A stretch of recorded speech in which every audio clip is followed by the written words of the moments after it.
Overcoming disciplinary violation.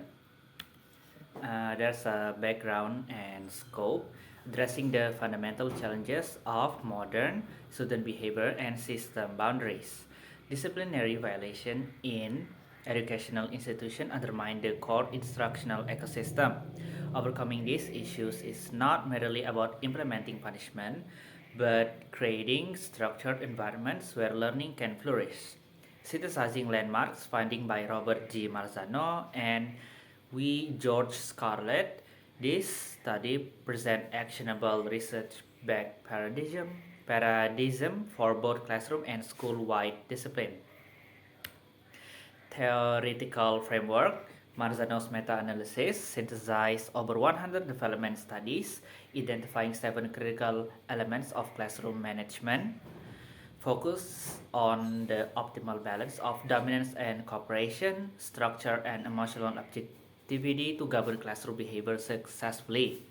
And then Scarlett's paradigm approached classroom management from an ecological and relational standpoint. Advocates for the integration of diversity, inclusive environments, progressive discipline, and resolving systematic, complex educational dilemmas. The 6 core pillars. There's first, rules and procedures, stating general standards and executing precise routines to secure predictable environments. 2, discipline system, wielding balanced logical intervention, including both rewards and negative consequences. 3, quality relationships, fostering trust and displaying equity by establishing optimal teacher-student alliances. 4, productive mental set, cultivating alertness or wit-hedness and demonstrating absolute emotional objectivity in crisis. 5, self-responsibility, empowering students to govern their actions, handle conflicts, and build assertiveness. And then 6, strong beginnings, structuring rules and executing proactive strategies prior to and during the initial weeks. Rules and procedures, establishing the standard of academic engagement. According to Marzano, there is a clear distinction between a rule, which identifies broad general expectation for behavior, and procedure, which communicate a specific step for concrete activities. Rules must be few in number, no more than 8 is recommended for most grade. Wording should succinct, positive, and easily understood. Students must be actively involved in co-designing them to guarantee buy-in. Standards domain, there's a general conduct, polite manners, safety protocols, and respecting property. Daily routines, entering or leaving the room, taking seats, managing materials, academic formats, transitioning between lecturing, cooperative group work, and seat work. Material management, guidelines for borrowing and returning resources. General general classroom behavior. There's a three. There's three. The first one, the class pledge. Instead of a cold list of prohibition, construct a collaborative class promise. We promise to support each other, listen respectfully, work with effort, and make our room a safe place for learning. Number 2, visible postings. Do not hide rules in manuals display. Instead, you should display them on central bulletin boards accompanied by graphic cues. 3, norm reinforcement. Consistently model class standards. Use teacher gesture to quietly call for order. For example, raising your hand to quietly gain undivided attention without raising your voice. Managing transition, eliminating disruption during critical breaks. Transition, interruption, and off-task breaks are prime windows for disciplinary violation. If the student has no structural expectation during this period, disorder ensues. First, you should establish clear cues before transition occur. 2, utilize student leaders for transition. And 3, establish standard routines for unexpected visitors, bathroom breaks, and fire drills. Discipline and consequences. Constructing a balanced system, accountability, positive reinforcement, acknowledging Constructive behavior is equally critical to addressing misconduct. Verbal affirmation and catching students being good, tangible tokens such as stickers, and providing symbolic status like Friday Fun Club or Student of the Week. Then there's redemptive consequences, addressing infraction using clear, prompt, and logical corrective measures, graduated teachers' reaction like verbal and non-verbal cues, direct cause intervention, time outs and overcorrection, home contingencies and school-wide intervention referrals. Direct cost intervention, implementing firm, age-appropriate penalties. Direct cost strategies involve applying explicit negative consequences when misconduct moves past verbal warnings. They should be logical, respectful, and instructive rather than structurally punitive. Overcorrection rule, requiring the student to restore the environment to a condition significantly better than before. Example, erasing marks from all walls, not just the one to face. Timeout best practice, there's a designated space, establish a calm timeout seat situated away from peers, preventing an audience dynamic. Objective duration, limit the timeout to match age development, like 3 to 5 minutes for elementary. Clear transition, ensure the student demonstrate quiet focus before returning to normal activities. Group and home contingency. The group contingency, leveraging the power of peer support and cooperation. Interdependent design, the entire class or group receive rewards only when every member meets behavior criteria. There's a caution, avoid punishing an entire class for a single student's chronic defiance. This breeds resentment. Home contingency, creating active partnership with parents and guardians. Unified support, informing parents immediately about both exceptional conduct and minor violation. Collaborative contracts, developing shared behavior plans where privilege at home, like playtime driving, are directly tied to school records. Uh, so the Teacher-Student Alliance, the ultimate foundation of positive discipline. Wobbles et al. Argue that classroom connection is a matter of observable communication, not internal feeling. Even if a teacher does not feel personal affinity, they can systematically generate the perception of caring. Welcome every student individually by name at the door.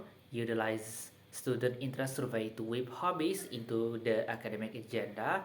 Establish deep, respectful, personal interaction daily. Promoting classroom equity. There's a equitable eye contact. Systematically scan the entire room. Avoid looking over students' head or focusing strictly on high-performing pupils. Eye contact validates presence, demonstrating respect and reducing off-text impulses in back corners. Strategic proximity, walk regularly around all four quadrants of the room. Do not remain anchored to the teacher's podium or whiteboard. Moving into student spaces serves as a silent, powerful non-verbal deterrent to potential disruption. Equitable wait time, provide sufficient wait time like minimum 3 to 5 minutes for all students after posing challenging questions. They signal that the teacher values every student's capacity to synthesize answers, encouraging participation. The warm demander concept. Warm demanders are teachers who combine strong, uncaring authority with absolute care and relational warmth. Integrating authority and compassion. Many educators fall into the trap of false dichotomies, being either overly permissive, like soft or warm, or overly authoritarian, cold or strict. The warm demander break this paradigm by using highly explicit, firm expectation wrapped in genuine care. For example, like demand efforts while offering continuous academic scaffolding. 2. Refuse to lower standards due to student background. 3. Utilize direct, explicit behavior direction without hostility. Okay, I will explain about the power of mental set. Developing classroom mindfulness and awareness. Mental set refers to the cognitive readiness and physiological frame of mind a teacher brings into the classroom. Without a systematic mental set, rules and procedure quickly break down, teacher must cultivate the central behavioral dimension to remain resilient, alert, and capable of handling complex challenges. Witness, absolute situational awareness, emotional objectify, non-reactive classroom management. Structural benefits: prevents escalation, detects and addresses minor of tasks behavior before they expand into direct violation.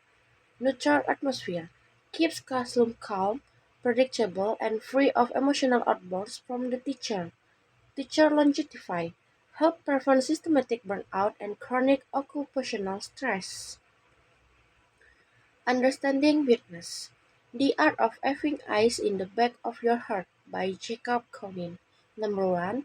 Constant scanning. Continuously scan the room while teaching. Position yourself to always keep every student in your field of vision. Number 2. Detecting cues. Notice subtle warning signs, student whispering, secret glance, giggles, or general avoidance of eye contact. Number 3. Rapid intervention. Take graduate action immediately to stop misbehavior. Look intently, walk near the student, and speak quietly. Witness is not about being suspicious monitor, it is about reassuring students that the classroom is protected and organized. Separating personal feelings from personal response. Emotional objectify is the capacity to behave in a neutral, calm way even when dealing with extremely provocative student behavior. Reframing: explain misbehavior in non-threatening terms, viewing defiance as a cry for help. Cool exterior: avoid aggressive body language, pointing, hovering, squinting, or shooting. Self-care protocols: practice controlled breathing, mindfulness, and cognitive self-talk to recharge. Next is fostering responsibility. Moving beyond more compliance, the ultimate goal of a discipline is self-regulation. Students must realize that they are the primary cause of their thoughts, emotion, and academic behavior. Fact versus interpretation. Teach students to objectively see the concrete fact of a situation as recorded by a camera, rather than assigning emotional blame or feeling like a false victim. Core responsibility principle. Owner of action: I am 100% responsible for my words, behavior, and the consequence they carry. Respecting boundaries. Other people own their feelings and action. I have no right to dominate or harm them. Social integrity. I have a duty to help make my school, my family, and my community a better, safer place. Developing assertiveness, analyzing the four interpersonal communication dynamics: passive, fearless one's gone, writes files to state feelings or needs openly, helpless attitude, I lose you win, aggressive, violate other people's right, use emotional outbursts, anger to dominate and threaten, I win, you lose. Passive-aggressive: expresses anger indirectly, tardiness, uncompleted tasks, and sarcasm without taking a responsibility. I win and you lose indirect. Assertive: aims at mutual respect, states rights and needs openly without degrading others. I win, you win. Conflict resolution skills, active listening and I message by Thomas Gardner. Classroom friction can be resolved using systematic communication protocols that prevent pupils from becoming defensive. I structure. State your feelings honestly. I feel trusted. 2. Describe behavior neutrally when pencils are taken. 3. Clarify resolution. I will let them return. Active listening dialogue. Student: I'm not doing this work, it's too stupid. Teacher or decoding: you feel extremely overwhelmed and frustrated by this lesson. Student: yeah, I don't know how to do step 3. Teacher: I understand. Let's look at step 3 together. Getting off a good start, the golden window prior to school and the first day. Number 1. Preparation. Arrange the room for physical access, minimize blind spot, and drive-through handouts. Number 2, engagement.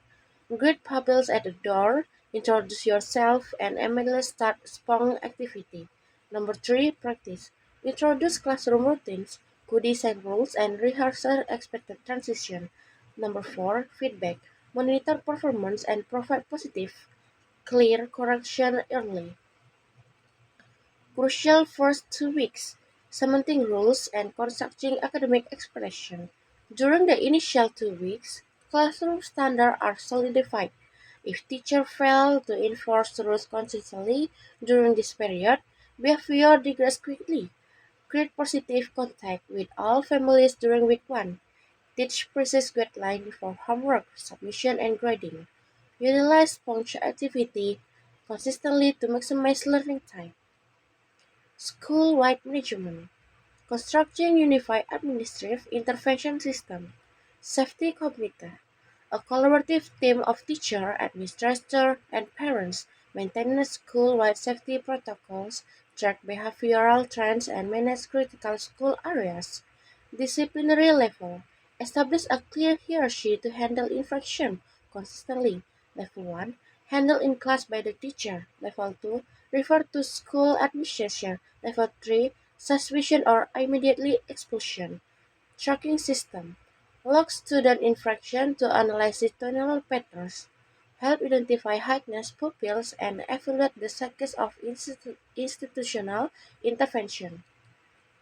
Academic literature review. Synthesizing major educational frameworks and findings. Theoretical domain. By Robert J. Marzano, Handbook, and W. George Scarlett, Sage. Pillar focus. Practical, behavior routines, and teacher self-control. Complex, developmental, and ecological school structure. Discipline strategy. Independent group and direct course rules. Restorative practice, progressive codes of conduct. Relationship dynamic. Optimal balance of dominance and cooperation. Rom demander, concept, trust, and student identity. Mental set, witness protocol, and objective emotional state. Mindfulness, addressing personal bias and stress. Conclusion and the key summary. Key takeaways for future professional educator. Addressing disciplinary violations successfully is a complex, multidimensional task. It demands systematic planning, awareness, and deep connection. Proactive action wins. Establishing clear routines reduce discipline incident. Seek self-responsibility. Guide students toward self-regulation over compliance. Commit to equity. Treat all students with high expectation and care. 25 pets of scientific size, synthesizing Marzano and Scarlett for modern classroom. I think that's all that we can tell to you. Thank you for your attention and see you.